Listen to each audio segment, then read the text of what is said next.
নমস্কার। আজকে আমি আলোচনা করব কোথাও ঘুরতে গেলে আমরা ভুলভাল জায়গায় টাকা খরচ করে ফেলি এই টপিক নিয়ে। আমরা আজকে বেসিক্যালি একটি পয়েন্ট নিয়ে আলোচনা করব, সেটি হলো ফুড।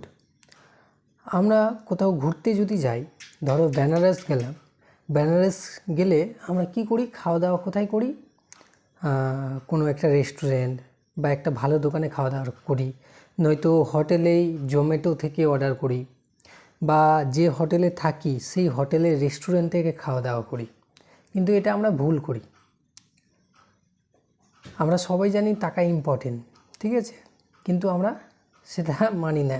মানে নিজের একটু কমফর্ট জোনে থাকার জন্য আমরা অনলাইনে অর্ডার করি। অনলাইনে কত ফালতু টাকা নেই জোম্যাটোওয়ালা, বা ওখানকার রেস্টুরেন্টে খাবার খাই।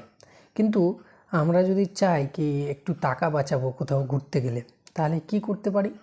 যেখানেই ঘুরতে যাও না কেন, সেখানকার রাস্তার পাশে খাবার ভালোভাবে দেখে নেবে সেই রাস্তার পাশের দোকানটা একটু পরিষ্কার পরিচ্ছন্নতা আছে কি না, সেটা দেখে তারপরে খাবে।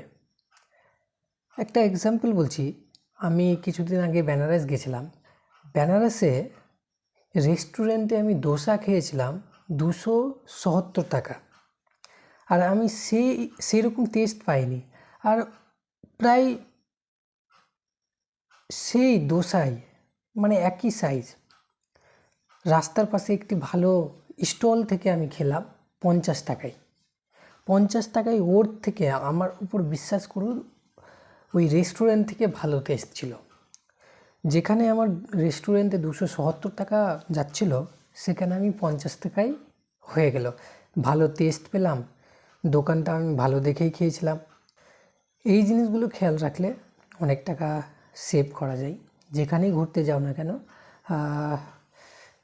রাস্তার পাশে ভালো দোকান থেকে খাবার খাবে।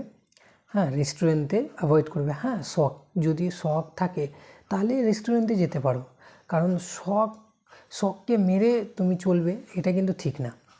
শখ যদি থাকে তো একটা ভালো রেস্টুরেন্টে যেতে পারো একদিনে। কিন্তু ভালো রেস্টুরেন্টে গেলে তোমার ওই যে তোমাকে একদম ভিআইপি বেশি করে খাবার খেতে হবে এটা মানে নেই। তোমার রেস্টুরেন্টে যাওয়ার শখ ছিল, ছবি তোলার শখ ছিল, তাহলে তুমি একটু সিম্পল খাবার খেয়েই, নর্মাল খাবার খেয়েই তুমি আসতে পারো। তো এই জিনিসগুলো খেয়াল রাখলে তোমার অনেক টাকা সেভিংস হবে। হ্যাঁ, সেই টাকাটা কাজে লাগবে। ধন্যবাদ ভিডিওটি দেখার জন্য।